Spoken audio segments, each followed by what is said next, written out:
s'ils vivaient à notre époque, que diraient les grands philosophes de l'histoire de la crise du coronavirus? Machiavel, Mill ou Aristote? Eh bien, il suffit de leur demander.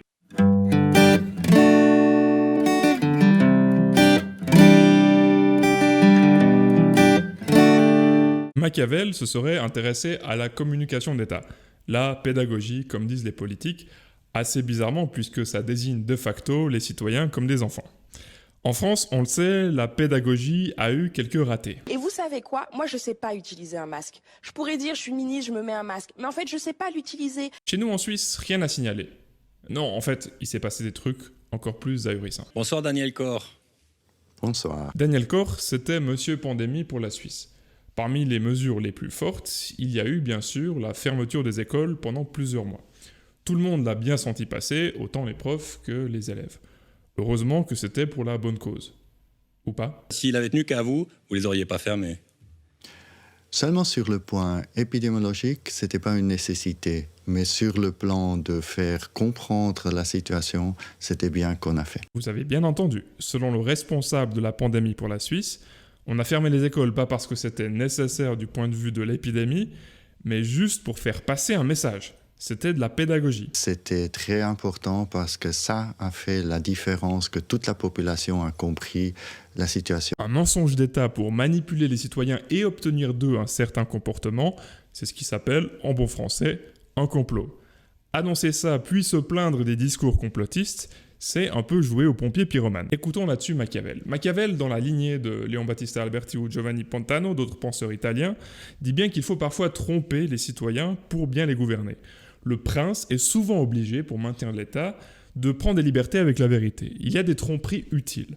Dans notre pays, on a fait parfois usage de gros mensonges aux citoyens dans l'intérêt de la nation. Nous avons revu l'ensemble des paramètres et nous sommes convaincus que le taux plancher doit rester aujourd'hui le pilier de notre politique monétaire. Mais attention, pour Machiavel, si vous empruntez la voie de la tromperie, il y a une règle absolue à respecter. Ce qui est absolument nécessaire, c'est de savoir bien déguiser cette nature de renard et de posséder parfaitement l'art de simuler et de dissimuler. Si vous n'arrivez pas à dissimuler, vous vous exposez au ridicule, ou pire, à la défiance de la population. Retenez donc la leçon et ne trompez que si vous êtes certain de pouvoir tromper jusqu'au bout.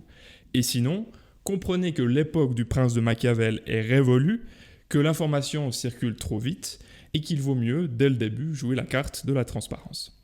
Mais venons-en maintenant à la partie la plus délicate de toute cette affaire. À coup sûr, les utilitaristes, comme Bentham ou Mill, auraient eu quelque chose à dire sur le confinement. Pourquoi? Parce que c'est une mesure massive et que toute mesure massive court un grand danger. Ce danger, c'est l'effet de victime identifiable. Qu'est-ce que c'est que cet effet de victime identifiable? Imaginons qu'il y ait une menace qui pèse sur un groupe de victimes directes, faciles à repérer, et une autre menace plus diffuse, plus indirecte, sur des individus difficiles à repérer. Naturellement, notre attention morale va se porter sur les victimes directes, faciles à identifier, présentables dans un journal télévisé. Et naturellement aussi, on va oublier les victimes indirectes, anonymes, difficilement identifiables. Dans le cas du corona, la victime indirecte, ça pourrait être la famille somalienne qui repasse sous le seuil d'extrême pauvreté. Pour les utilitaristes, tout le monde doit être pris en compte dans le calcul, et cette tendance naturelle à privilégier la victime identifiable, c'est une faute. Et il n'est pas exclu que cette faute ait été commise avec le confinement. Certains le disent clairement, d'autres, comme Peter Singer, l'utilitariste contemporain le plus connu, restent prudents parce que ce calcul est très compliqué à faire. Ce qui est sûr, c'est qu'il y a beaucoup de victimes du confinement et pas seulement les fêtards de boîtes de nuit. Singer note par exemple que l'Angleterre a eu 2 millions de retards dans le dépistage et le traitement du cancer à cause du confinement.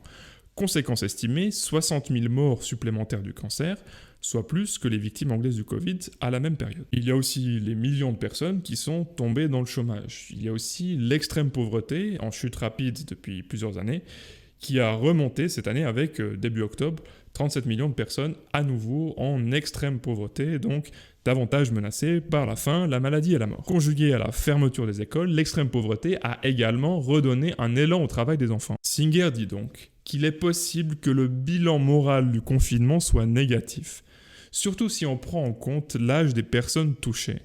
Car logiquement, pour un utilitariste, les vies jeunes ont davantage de valeur, l'unité de comparaison n'étant pas le nombre de vies, mais le nombre d'années à vivre. Philosopher sur le Covid, c'est bien sûr un sujet assez casse-gueule. Certains ont essayé. N'importe quel père, n'importe quelle mère donnerait sa vie sans hésiter pour ses enfants.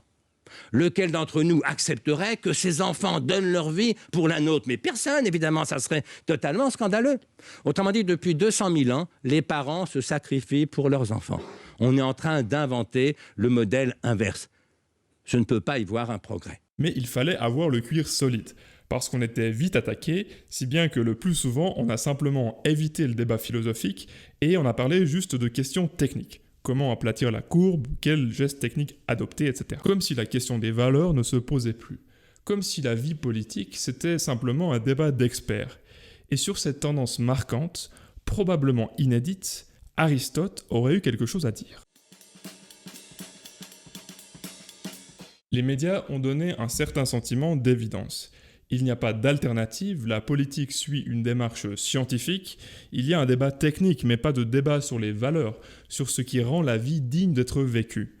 Pourquoi ? Eh bien parce que la valeur absolue était déjà définie et c'était la santé, prise dans un sens minimal, la préservation des fonctions vitales. Pour Aristote, ce serait une inversion des valeurs. Pour lui, la santé, c'est pas une valeur absolue, c'est pas une fin en soi, c'est une fin relative. Tout simplement parce que, comme il le dit dans le livre 1 de l'éthique à Nicomaque, nous cherchons la santé pour être heureux, la richesse pour être heureux, l'honneur et la popularité pour être heureux, mais pas l'inverse. La seule fin en soi, la seule fin absolue qui doit guider notre action, c'est le bonheur, l'eudaimonia. Je suis heureux pour être heureux. Renverser les hiérarchies, placer la santé au-dessus de l'eudaimonia, au-dessus de la recherche de la vie bonne, c'est le symptôme d'une société qu'on peut appeler hygiéniste ou panmédicaliste, comme le fait le philosophe aristotélicien André Comte-Sponville. Ce que j'entends par panmédicaliste, c'est ce genre d'idéologie qui tend à faire de la santé la valeur suprême et donc à tout déléguer aux médecins. Non seulement la gestion de nos maladies, ce qui est normal sous réserve de notre consentement éclairé, mais la gestion de nos vies et de nos sociétés, ce qui est beaucoup plus inquiétant. C'est logique. Si la santé est la valeur absolue, le médecin devient prêtre. Il apporte pas seulement les données qui vont aider les citoyens à délibérer, non, il devient prescripteur. Robert Veitch, dans un article célèbre des années 70, parlait de généralisation de l'expertise. Je suis spécialiste en médecine, alors je deviens aussi spécialiste en politique et en morale. Ça, pour Aristote, c'est une erreur. C'est la politique, pas la médecine, qui doit être la science suprême et architectonique par excellence. C'est elle qui détermine quelles sont parmi les sciences, celles qui sont nécessaires dans les cités. Le médecin donne les informations, mais il n'a pas à décider des valeurs qui vont dicter notre conduite. Ces valeurs sont l'objet du débat démocratique. Le médecin, bien sûr, a le droit de participer au débat, mais, et c'est important, pas à titre de médecin, à titre de simple citoyen. Dire tout ça, ce n'est pas critiquer les mesures prises, ni dire que les médecins ont tort, puisqu'ils ont été, de l'avis de tous, admirables. C'est juste rappeler que nous sommes maîtres de notre destin, que c'est nous, les citoyens, qui devons définir les normes de l'action politique.